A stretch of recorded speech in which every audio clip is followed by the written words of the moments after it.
Good afternoon, Miss Rowena. Yes, good afternoon. Okay, Miss Rowena, can you tell me about yourself?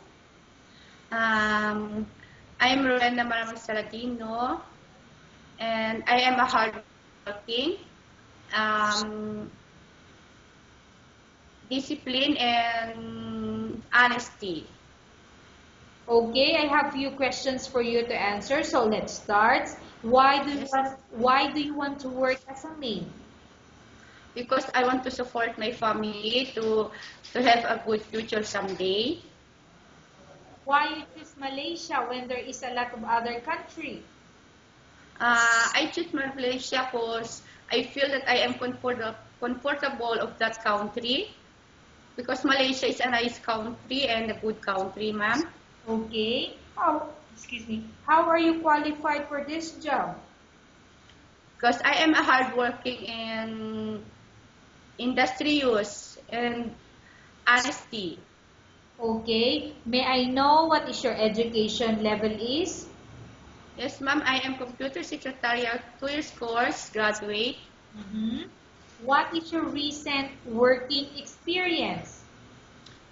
Uh, 2 years of factory worker and 2 years as housemaid. Okay. Have you worked abroad before? No, ma'am. Do you have experience of taking care of baby? Yes, ma'am. And whose baby you are taking care of? Since birth, ma'am, I will take for the baby. Mhm. And whose baby is that? How are you related to the baby? He is my son. He is my nephew. Your own nephew. Yes, ma'am. Okay. The child of my cousin. Your child. Child of your Yes, cousin. Okay. my, yes, ma'am. What about elder people? Do you have the experience taking care of? Yes, ma'am. And whose elder you are taking care of? He is stroke and ma'am alcoholic. That time. Okay. So Yes, may I ma'am. know whose elder or how is he related to you? He is my father. Mhm.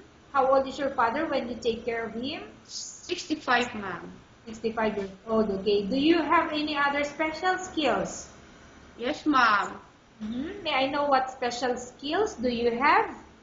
Gardening, ma'am, and care of baby, Okay. then cleaning the house. Cleaning the house. Are you Yes, willing to learn new skills? yes, ma'am. Are you willing to work with a family where the mother-in-law or any relatives stay together? Yes, ma'am. Currently, are you still working now? No, ma'am. Do you know how to cook? Yes, ma'am. What sort of food can you cook? Filipino foods, ma'am, but I am willing to learn any foods, ma'am. Okay, so what Filipino food or dishes that you can cook?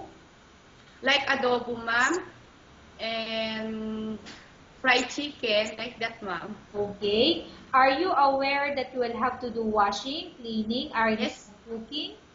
yes, ma'am. From all the house chores or household work such as cleaning, ironing, cooking, and washing, which do you like most? Cleaning the house, ma'am, and washing the clothes. If ever you were selected to work in Malaysia, who will take care of your kids? My husband and my youngest sister. You are not allowed to use handphone during working hours. Yes, ma'am. You are only allowed to use handphone after you finish all the works and when going to bed. Yes, ma'am.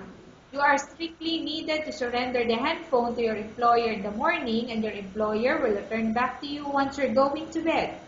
Yes, ma'am. If ever your employer finds out that you're abusing your handphone and it's affected your work performance, your employer will confiscate your handphone and you're not allowed to hold it anymore. Instead, your employer will allow you to call to your family 3 times in a month. You're only allowed to bring normal phone and you're not allowed to bring smartphone. Are you agreed for the terms and condition? Yes, ma'am. Are you agreed to the rules and regulation for the handphone? Yes, ma'am. How many years is the contract as you agreed and understand? 2 years, ma'am. Can you describe for me your ethics or your attitude? I am a hardworking and disciplined, honesty, Okay. How can you assure to us that you will work hard in Malaysia? to concentrating my job, ma'am, and have a hardworking. Okay.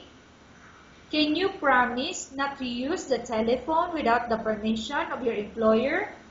Yes, ma'am. Can you promise not to put on makeup but to dress properly while work? Yes, ma'am. Can you promise not to invite friends and relatives without the consent of your employer? Yes, ma'am. Can you promise not to ask for advance salary from your employer under any Yes. circumstances? Yes, ma'am. Do you really understand of the rules and regulation of the agency? Yes, ma'am. Do you pay any placement fee for you to come to Malaysia to work as a maid? No, ma'am. Do you have any history of sickness, example breast cancer or any other illness? No, ma'am.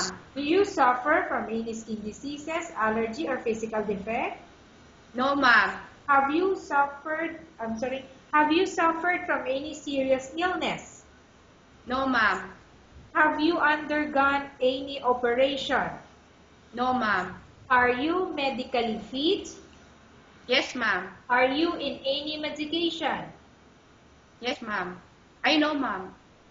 Are you allergic with any food? No, ma'am. Are you prepared to work for the employer of any race? Yes, ma'am. Are you prepared to eat the type of food taken by your employer? Yes, ma'am. Are you afraid of being left alone in the house? No, ma'am. Are you afraid of dogs or other pets? No, ma'am. Can you promise to work according to instruction from your employer? Yes, ma'am. Do you have any immediate family working in Malaysia? No, ma'am. Okay, Ms. Rowena, we have finished our question section. Let's go to case study. I have a case study for you and I want you to answer me truthfully. Upon arrival in Malaysia within 6 months, if ever any of your family members pass away, what will you do? Will you continue to work till finish your contract or you will go back? I will try to finish my contract, ma'am. Tell us about yourself and why do you want to work in Malaysia as domestic helper? I'm a hardworking and disciplined, so I want to work in Malaysia because I want to support my family and to have a good education someday. Okay.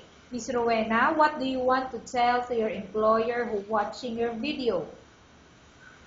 To my employer, good afternoon. Thank you for choosing me as one of your housemates. I will do all my best to be a good employer, to a good as a housemate. Okay, thank you very much, Ms. Rowena. We will update your agency if there's any selection made by the employer. Thank you, ma'am.